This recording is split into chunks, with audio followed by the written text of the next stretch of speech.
Wonderful to see you all here this morning. I'm really pleased to welcome you to this morning's financial literacy seminar. Our online financial literacy seminars bring banking professionals in to address topics of greatest concerns, and they are part of our United Way's effort to make sure that all families in the Dutchess and Orange counties are financially stable and independent. We also work to improve access to resources to alleviate short-term financial crisis in order to increase local families' economic positions. We also support the Cash Coalitions. If you don't know about that, you want to make sure that you do. It is a free tax preparation service to low and middle income residents. You literally just call 211 to make an appointment. So remember that one. Today's seminar focuses on your credit profile. And I don't know if you know, but lenders definitely check your credit history when you apply for a credit card.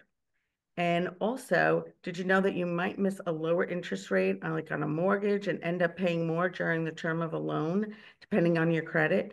So when you apply, sometimes when you apply for a job, they check your credit. So having good credit is really important. But anyway, these are some of the reasons that it's important to know how to build or fix your credit. Things happen. We've all been there. So these are just some of the reasons we want to make sure that you get all of this information. But today we're super happy to have Cathy, and I hope I say your last name properly, Kantrowitz? Kantrowitz? That's correct. Okay, good. And Cathy is from Rhinebeck Bank, and she's with us this morning to speak about building or fixing your credit profile. So thank you so much, Cathy, for being with us this morning. We really appreciate your expertise in this area. And I would be remiss if I didn't thank my amazing United Way team for putting this together, especially Deirdre Sepp, who's in charge of this. Thank you, Deirdre, along with Melissa Clark and Samantha Lau. So thank you for coming. Hopefully you're going to learn a lot this morning. And at this point, I will turn it over to Deirdre. Thank you very much, Jeannie, and good morning, everyone. I'm just going to make a few housekeeping announcements. The seminar will be approximately 45 minutes of Cathy's presentation, and then we will have a Q&A period. But Cathy is okay if you want to ask questions throughout her presentation. You can also put them in the chat, and I can then ask anything that's in the chat at the end of her comments. And please stay on mute so that we can avoid background noises. And if you happen to lose your connection for some reason, we are on Facebook Live, so you could pick it up there as well. So at this point, I'd like to introduce Cathy Kantrowitz. She is Vice President for Residential Lending at Rhinebeck Bank. She joined Rhinebeck Bank in March 2021, and she has over 30 years of mortgage lending and operations leadership experience. She's responsible for oversight of the mortgage sales team and the mortgage processing, underwriting, and closing functions. That's a lot. Cathy is an expert in all areas of residential lending, community banking, and credit analysis. She also served as the president of the New York Mortgage Bankers Association in 2021 and 2022, and as president of the National Association of Professional Mortgage Women in 2017 and 2018. So welcome, Cathy, and we are all so excited to hear what you have to tell us this morning. I know we're all going to benefit from it. So I will turn it over to you, Cathy. Good morning, everyone. Hope you can hear me okay. And thank you, Deirdre. And I thank you all for joining this presentation this morning. And special thank you to United Way for allowing me and Rhinebeck Bank to have this opportunity to present the information to you, which I hope by the time we're finished, you will have found that there's something useful here for you. I will apologize that I'm not on video for you today. Had some technical difficulties on my end, but hopefully at least you can hear me okay. So without further ado, we can go ahead and get started about talking how to build credit, or maybe we need to do some credit repair if you've experienced some unfortunate circumstances. So here's an overview of the things that we're going to talk about. If you are looking to start building some credit, we'll go over a couple of things there. What is on a credit report? I'm not sure if anyone has had the opportunity to actually view a credit report, so we'll talk about that. Everyone, I'm sure, hears about credit scores. As we mentioned earlier, credit scores can be used for things like getting a loan. They're used in insurance. Now even, for renting an apartment and things of that nature. So hope we can share some information on what credit scores are and what they mean. And then let's talk about some things if we need to do some credit repair. Perhaps there was a circumstance that came up that needs to be resolved on your credit report. And then also, I would be remiss in talking about credit if we didn't mention identity theft, especially since that's something that's very prevalent today and causing folks some major distress if that happens to you. So hopefully those are all some good topics that will help you. Next slide. So what type of credit is there? You can have open-ended credit, which would be a credit card. Often, in the lending, we refer to that as revolving credit. Open-ended means you can charge something on your card, you pay that off, and then that becomes available to you again. And then there's also closed-end credit, which would be like a car loan. You take out a certain amount of money for a certain amount of time, you make those monthly payments, and then that amount gets paid off at the end, and it's not available to you once it's finished. If you are in the position where you do not have credit, or maybe you need to look at doing some things to help create more of a credit profile, some handy tips where to start. And it may not sound like this is something that is a good thing to do, but if you don't have a checking or savings account, that is a good place to start. Open a deposit account with your financial institution and start using it, making regular deposits or setting up automatic withdrawals for payments of things. That's a good place to get going. Another thing I would mention is you shouldn't really be too aggressive with trying to open credit. Given that I am in the mortgage business, one of the things we try to notify our borrowers, particularly this time of year when we're getting into the holiday season, you don't want to go to the mall and open a credit card at every store because they're giving you that money off. Even though that sounds great, you want to make sure that you're going to have the capacity to pay that back if you're going to go ahead and do that. So open an account or two, and as the next bullet says, knowing that you have the financial ability to pay back whatever credit you're taking out. And most important, if you open a new credit account, make your payments on time. Timely payments are very important, and you'll see when we talk about scores, that is a big portion of what goes into your score. Next slide. This kind of handout, I would say, I included in the presentation. MGIC is a partner that I work with and many lenders work with, but they've got some great credit information on a website that I'll give you at the end of our presentation. It's called Readiness, And this Get Ready series that they have goes into a little bit more detail than what we're talking about today. So I wanted to just bring that out so that if you get an opportunity and go on the Readiness site, you can look at this information further. So Melissa, you can go to the next. And one more. Okay. So what's on your credit report? There's 3 major credit bureaus that report information on your credit report, and depending on what type of credit you might be applying for will depend on what bureau the report might be pulled from. So there's Experian, Equifax, and TransUnion.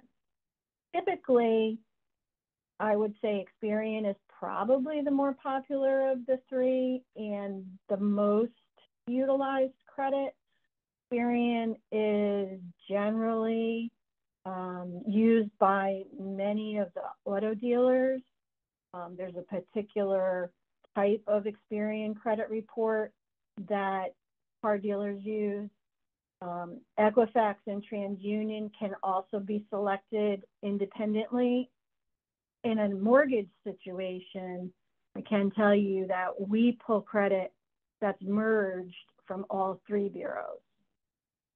So it's important that you have the knowledge to know that even though these bureaus are independent, they may not always have the same information depending on the type of credit you take out.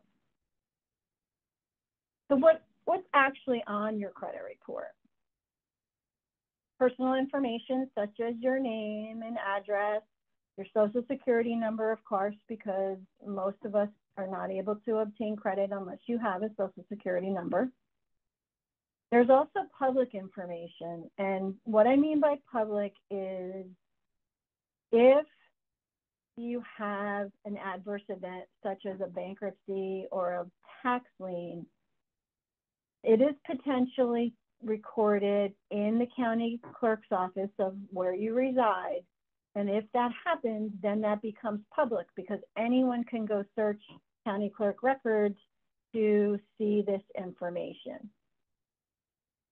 Also, the credit account information is on the report. So as a lender or someone who's pulling a credit report, we can see how much you owe on a credit account, what your monthly payment is, and also how you've been making your payments. Generally speaking, there's a 24-month history showing on a credit report. Sometimes the history may go back to when the account was opened. So if it's a 4 or 5 year loan, we may be able to see how you've been paying right from the beginning. It really depends on what the bureau is reporting or what that lender or creditor is reporting. And then the other thing that shows on the report is something called inquiries. And if you're not familiar with what that is, if you go to apply for a credit card or a car loan, it generates an inquiry on your credit profile. And what that tells a lender or another creditor is that you've applied for something. That inquiry shows in various buckets, generally as far back as 4 months.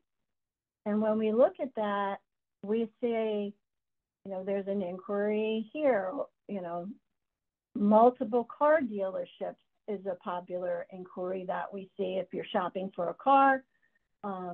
Sometimes you may not be aware that they're pulling your credit when you're just shopping. So just some things to be aware of and pay attention to. When a lender or a creditor sees too many inquiries, then that starts to cause concern because then we start asking how many accounts did you actually open? Next slide. Again, this is another informational piece from that Get Ready series, and it goes into some more detail on how to understand what the information is on your credit report. So I would strongly suggest that if you want to look into it further, that you go ahead and read this handout. Okay. Next one. And then I'll just pause for a second. Do we have any questions before we get into credit scores?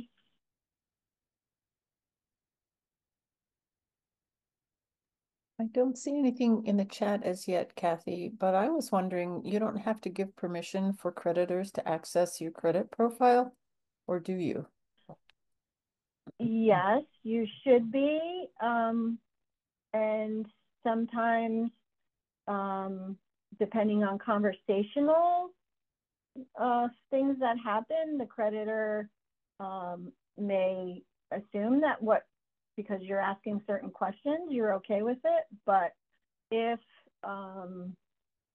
generally they have to say to you, are you, okay with me running your credit report? If it's a formal loan application, there's generally an authorization right on the application that, you actually answer yes or no for that. That's a good question, though. Okay. Thank you.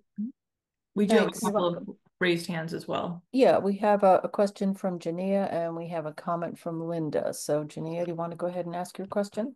Yes, thank you. You mentioned with building credit to open accounts that you can pay back. I know that it's becoming very popular for people to do those afterpay type accounts and things of that nature. What is your take on those kind of accounts? Are those credit building accounts? It would only be credit building if that particular institution is reporting it to the bureaus. So that would be something that you would have to find out from that institution. I believe, and I don't have a lot of experience with that, but I don't think all of those types of accounts actually appear on a credit report. Okay, thank you. You're Linda, welcome. go ahead. Hello. I had an interesting situation once, actually a couple years ago, when I tried to buy a car. And when they ran my credit, they said I didn't have a credit score.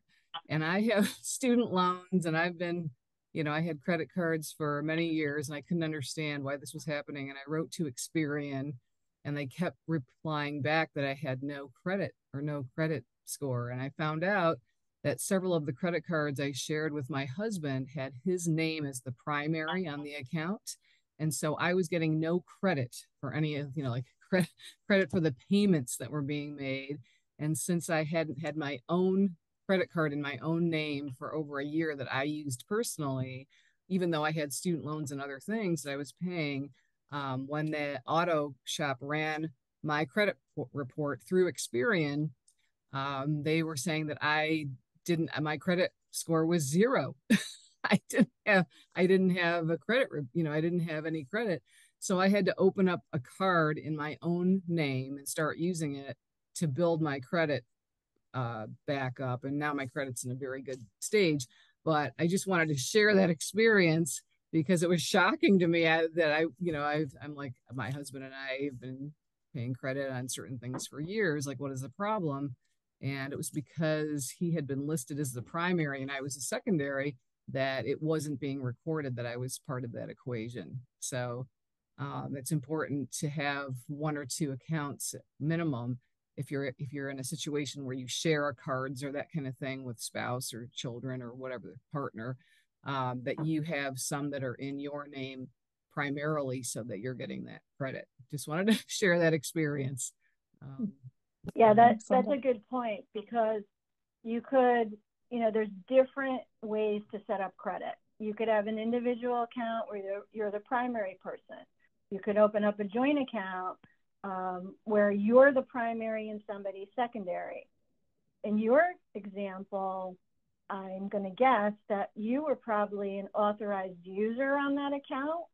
And when it's set up that way, you're not really responsible for making the payments. The primary account holder is. So Yes, that's true. That probably contributed to the lack of credit there. Right. So. The authorized user does not mean that you are the one being sort of monitored by the credit bureau. It's the person who's listed as the primary. So that's important to know. Yeah, correct. I also want to share, I had something similar when I was actually hiring somebody, and it was their husband's credit that wasn't good. And it can affect someone going for a position. It was not a good outcome either, I have to tell you. As much as I fought to hire the person, I couldn't get it through. I could not get the person through because of this joint credit that was really the husband's. It was so unfortunate. Yeah. So. It's very important that we try to pay attention to what we have, and we'll talk about it a few slides ahead, but there's also errors that can come up. So credit is such a big part of our life now, whether we really like it or not, and affects us in so many ways.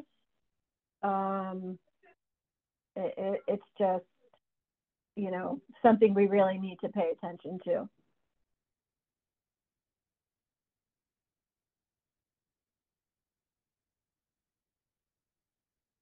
Yeah, these are some really great stories and anecdotes and things to keep in mind with relationships to credit. So thank you all so much for sharing.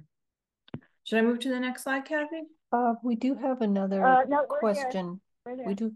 We have a question from Yolanda. She's curious as to why does your credit stop you from getting hired when you may need the job to pay off the debt you owe?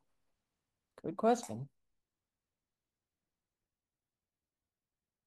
So I don't want to say the company I worked for previous to this one, but they just had regulations, and depending on which position that you were in charge of, the higher the position, the more scrutiny there was between having to do background checks and everything, because you're responsible for so much revenue and financials.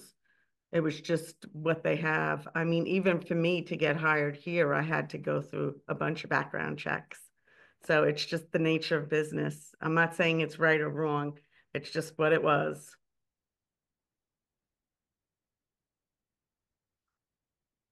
It's a good question. Okay. Yeah. Yeah. I mean, coming from a career development background as I do, employers often will see it as an indicator of how you organize or don't organize your life, and what kind of employee you will be. Yeah. Responsibilities, sure. Okay, so let's talk about the scores themselves. The score can be in the range of 300 to 850. The higher your score, the better. And what are the components of your score? So one thing we mentioned previously is your payment history. Making your payments on time when they're due is extremely important. The score also looks at how much debt you have in total, all the credit cards, all the installment loans, maybe you have a mortgage. All of that is taken into consideration in the score. Also, how long have you had credit? The longer your credit history is, and longer I mean by age, so age accounts that were open 5, 10 years ago speak a lot to the score. And also the score is looking at a different mix. You need to have revolving accounts because it shows that you can borrow and pay back consistently. The installment loan is typically more of a larger type of loan. And if you're making payments on time to that, and then the mortgage, I would say if you have a mortgage on your credit profile, those accounts are taken into consideration specifically. You know, that's your housing, and you want to see timely payments for that. Very important. And then also if you're taking new credit out, that goes into the score. New credit can have an effect either positively or negatively depending on where your score is in the range. Next slide, please. And this is another graphic that I thought would be good to share. This is also from my vendor partner, MGIC, and this is on the Readiness site, but it shows the breakdown of how much each of those components contribute to the score. So you'll see the payment history is the largest contributor at 35%. The next largest is how much debt you have in total. That's at 30%. The age of your credit accounts make up 15% of the score, and then the mix of credit and your new credit are 10% each. So if you take anything away from this conversation we're having today, make your payments on time. That is the most important thing.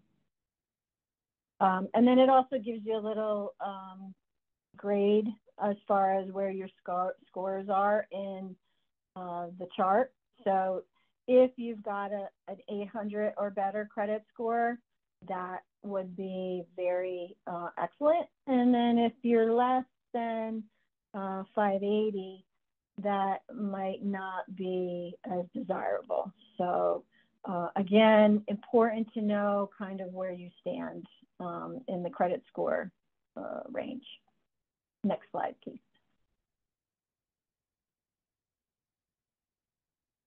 So what is something that you can do to see how your credit looks? Everyone is entitled to a free credit report once a year.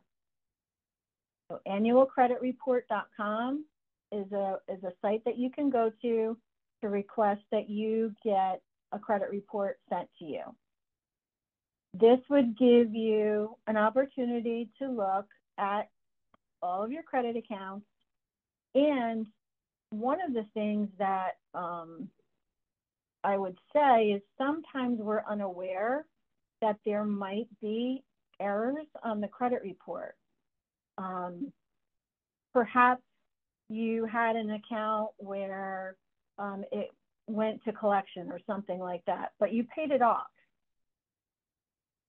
If you paid it off and the creditor did update the credit report to show it's paid, that could still be having a negative effect that is bringing your score down. If you look at your credit report, or if you already know that you've got some trouble paying your accounts on time, if you have anything that is past due, bringing those payments up to date is very important and would help your score quite a bit. And then if you do that, if you've had some credit struggles and now you've got your accounts up to date, continue to make your payments on time, make the required, minimum payments, and do it in a timely manner. That will help strengthen the score and bring it up. I can't tell you that doing any one of those things raises your score immediately because it takes time, but those are just some helpful things that will send you in the right direction. Next slide, please. So all this talk about credit, identity theft is something that is running a bit rampant.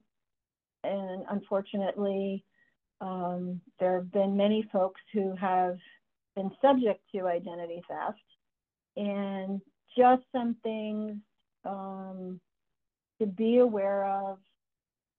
If you're applying for credit, if you, you know, are just new in this arena, then, you know, opening accounts and then you want to go online to access the information and things like that.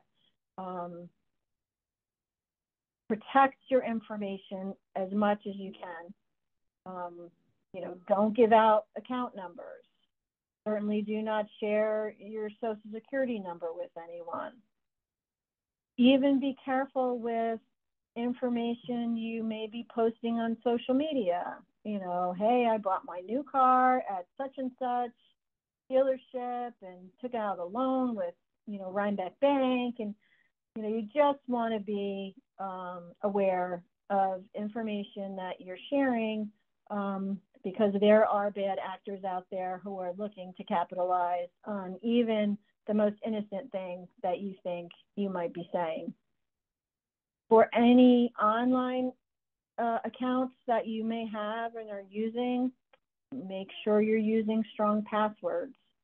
You know, your dog's name or children's name, and things that people would know about you, particularly if they're following you on social media. Those are likely the first places, you know, someone who's looking to commit identity theft are going to try those passwords. If you get paper statements in the mail, you know, things of that nature, you're not utilizing electronic information, please try to shred your statements. Don't just throw them in the garbage, because someone will be looking, and I know that sounds maybe not desirable, but you know, they go through garbage to look for statements to get those account numbers and you know, things of that nature where they can capitalize and try to, you know, steal that information. And then also, if you, I'm sure everyone, if you have an email, you know, you're getting solicitations, you know, apply for this or come to that, you can always opt out. You know, every solicitation you may get should have some fine print at the end that says, you know, click here if you do not wish to receive this information. So if you find that you're being inundated with that kind of stuff, you might want to try to reduce it. Bad actors will look for those opportunities where they're sending you something that may look like, you know, it's too good to be true, and it says click here, and the next thing you know, you're giving them access to the information on your computer. So very important to protect your personal information. Next slide.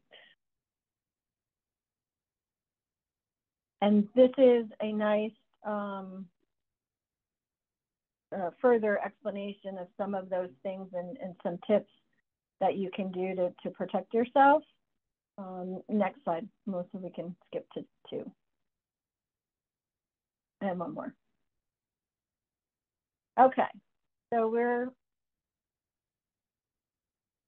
on schedule, it looks like. We've got time for questions. If you have anything additional you want to talk about, things that I didn't maybe touch on, we really could, you know, get into a lot more detail about credit, but we just wanted to give you some things to get you started.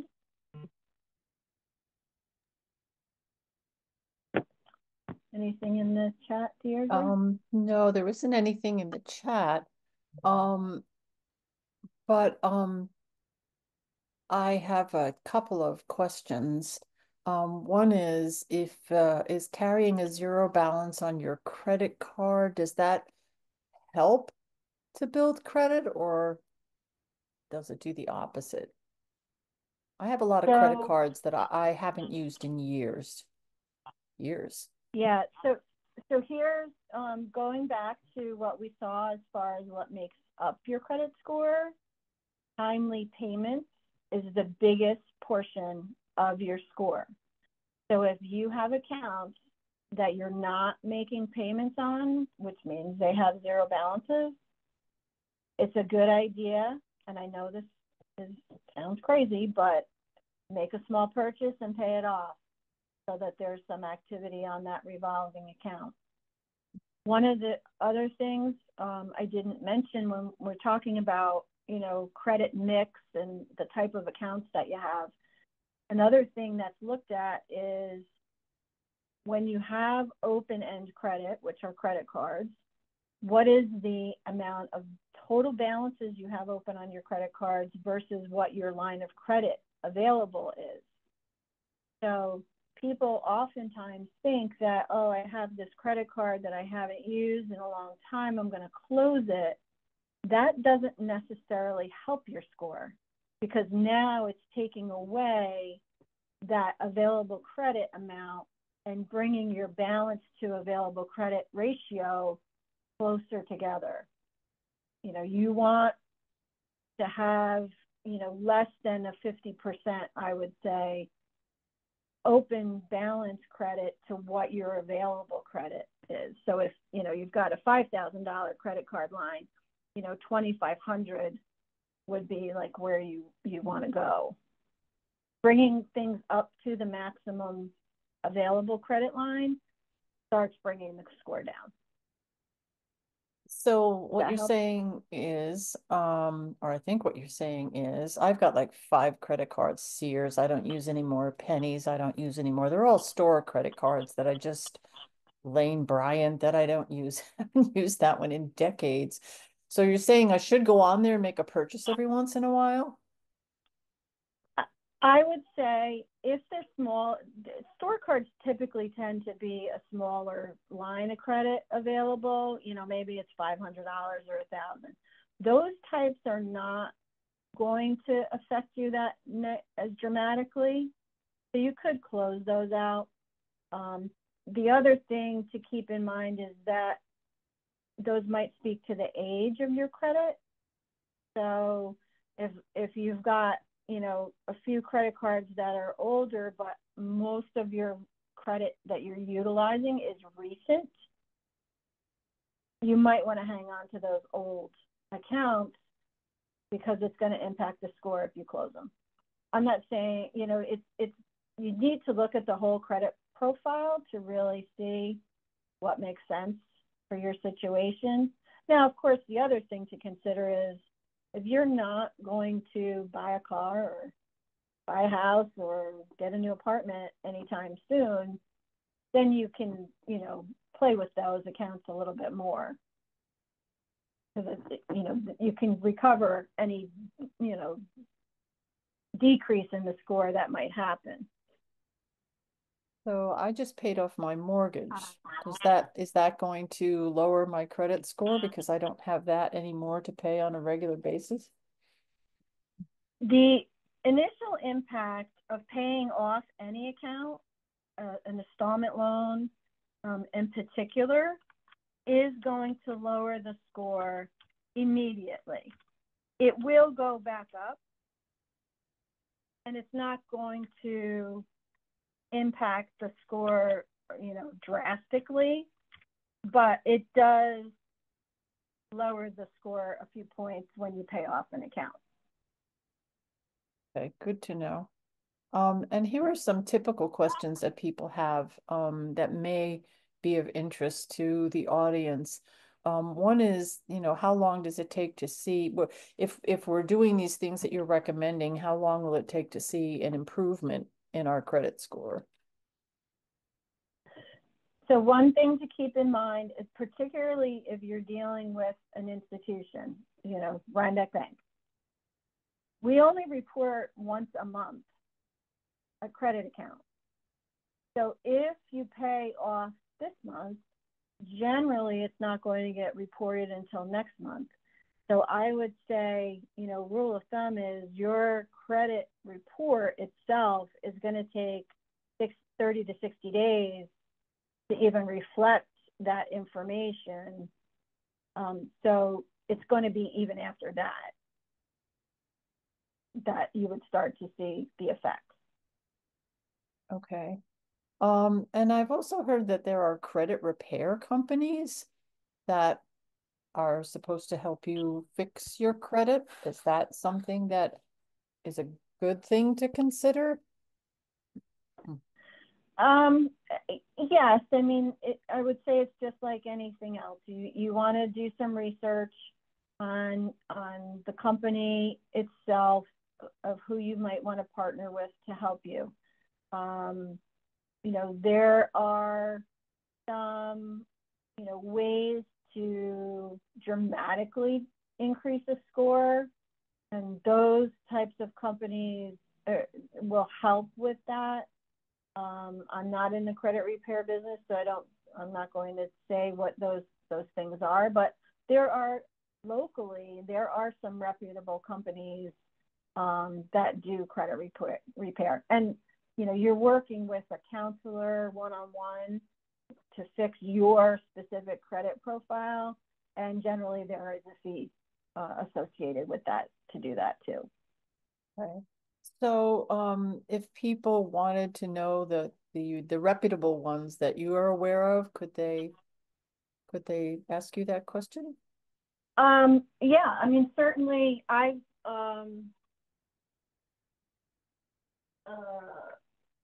in my, you know, longevity here in the lending business, I guess you would say, one of the groups that I would say who you know, I've heard presentations for, and I know people have worked with, is the Kelly Group.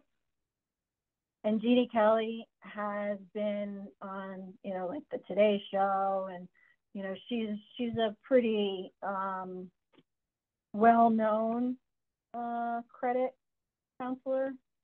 So yeah, the Kelly Group, and it's Kelly, Kelly. That's not the search firm, is it? Because there is a search firm called Kelly as well. No, no. Mm-mm. Okay. Or if you search Jeannie Kelly, it's Jeanne Kelly. Okay, great. So, audience, any questions? I have a comment about the credit repair. I just want to say folks should be very careful of credit repair companies that claim to do, you know, the amazing and wave a magic wand. There's lots of them out there that are scams that will actually hurt you greatly. And I recommend that you always work with a reputable organization like United Way, or experts who can tell you who are the reputable organizations that can help you. Nonprofit credit repair organizations out there are usually decent, but there's a lot of for-profit credit repair companies that are really designed to make money off you and to make your situation much worse. So I just put that warning out there, because most of the time those companies are not going to help you.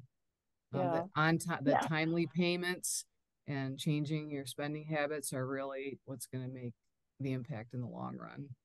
And they often indicate that you'll have to pay less, that your obligation, you know, will lower. That I had a period of time where I had a lot of medical debt, and these companies started calling me and saying, well, you owe this much, but if you work with us, you'll only have to pay like 3/4 or half of what you actually owe. So yeah, you have to be very careful. Yeah, generally if they're using the term like settle for less, or, you know, things of that nature, that might be cause for concern. I'd like to know how they find out. All of a sudden, I had this one year, and these people are calling me. How did they find out that I had considerable debt during that year? Do you know? Well, the bureaus, you know, you can pay certain services for certain credit information that they can pull. You know, it's the same kind of when you get a solicitation in the mail. You know, how did they know I just bought this house? and things of that nature. So there is access through certain services to your credit information. Wow. And, you know, they have to pay for it, but they are able to get access to it. You would think that would violate some kind of privacy issue, but anyway. Well, yeah, I mean, they do have limitations, but, you know, if you're getting, you know, a pre-screened credit card offer in the mail, you know, they likely ran a file of, you know, thousands of people, and, you know, you fit in whatever criteria they were, you know, they're looking for credit scores over 700. You have, you know, only 2 revolving accounts, or, you know, they run it generically just with certain criteria. But then if you pop up that you fit, then that's how it generates the mailing. Very interesting. The email. Yeah. Marketing. So I'll step back. Are there any other questions? No. Cathy, I think you said I can't see the screen. I don't know if you have your presentation still up, but you said that you would give us your contact information so that if people wanted to contact you afterward, that would be fine yeah. with you. I don't know, Melissa, do you have it still? Oh. Yes. Do you want me to reshare my screen so everyone has it for a moment? Can you? Yes, please. The last, the second to the last slide are some helpful websites that I thought might be useful. Great. So there's the annualcreditreport.com. Again, everyone is entitled to 1 free credit report per year. The 3 major bureaus, should you pull your, you know, obtain your report and you find that there might be something wrong with it, you would reach out to each individual bureau according to who's reporting that information on your credit profile. And then the handouts that I included are from that readynest.com, and Readynest has a lot of information on it. But the things I showed you were from the Get Ready series on credit. Great. And then the last slide is... I'm sorry, that was me. And then that's how you can find me. Please feel free to email me any questions. If you think of anything after today, I'd be happy to help. And I thank you all for attending this great conversation. Cathy, I'm sure I speak for everyone when I thank you so much for all of the information and your expertise and giving us your time this morning. And I imagine you'll get some emails from people. Absolutely. Yes, thank you very, very much. We certainly appreciate your time and your generosity in doing this presentation for us. Cathy, this is wonderful. Thank you so much. We really appreciate it. You're welcome. You're welcome. And I hope everyone has a great day. Yes. Thank you, Cathy. Thank you, everyone, for being here. Thank you all for coming.